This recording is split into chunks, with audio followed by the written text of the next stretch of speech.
Welcome, dear soul, to this quiet journey through the words of Rumi, a light that moves gently between melancholy, hope, and the deep mysteries of the heart. Together, we step into a space where vulnerability meets devotion, and the spirit seeks refuge and renewal.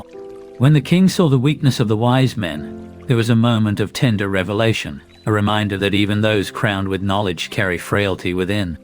In that realization, he hurried barefoot toward the mosque, each step echoing a humble urgency, a soul vulnerably seeking shelter. Entering the sacred space, he moved straight to the mihrab, where the sacred direction calls the heart to stillness and connection.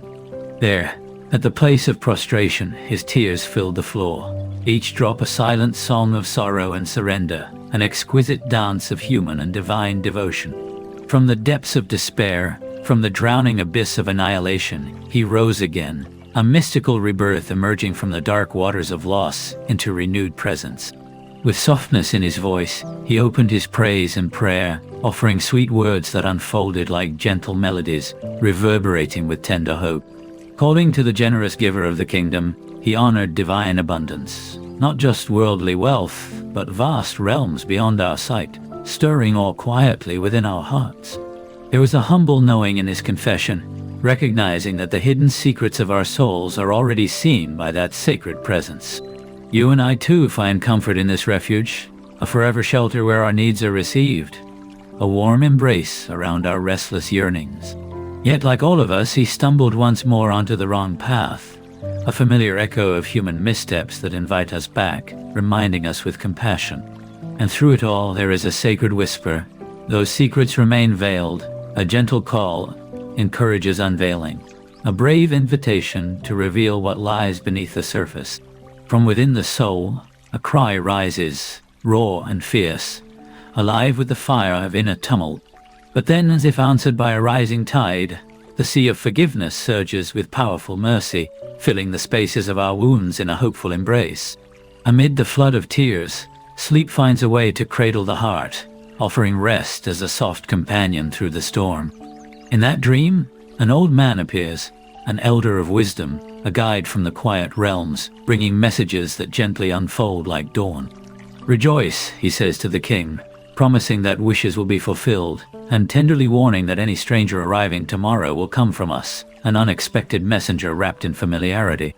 This visitor is no ordinary guest, but a wise and trusted sage, carrying the magic of healing and the power of divine truth.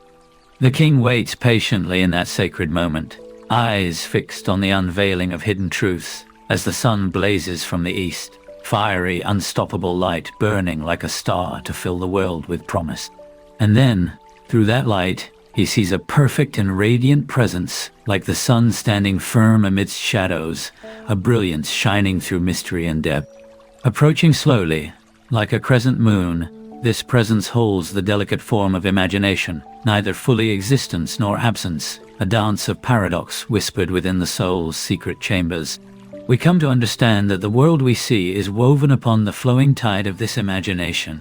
Here, peace and war, pride and shame, all unfold in the quiet theater of the mind. Even the saints can be caught in these fragile snares, illusions spun from dreams that are reflections of divine beauty, moon-faced ones shimmering in God's garden. That very imagination the king saw in his dream dances softly on the face of the guest, a silent story told not in words, but in presence. Boldly, the king steps forward through gates once guarded, facing this hidden visitor, his own self cloaked in mystery, with a courage folded deep in intimacy.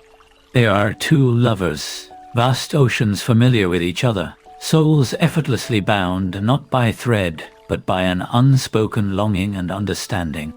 "My beloved, it was you, not the other," the king confesses, a tender truth cutting through illusion to reveal the heart's genuine love.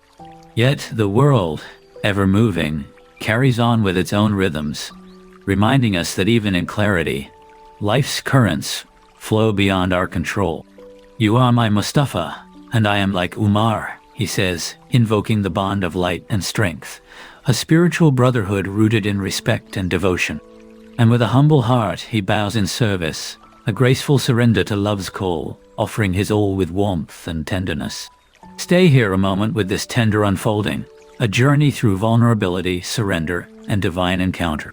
Let these reflections rest softly within you, a quiet light to return to whenever your heart needs their gentle shade. Thank you for sharing this time. May the peace and hope it brings accompany you always.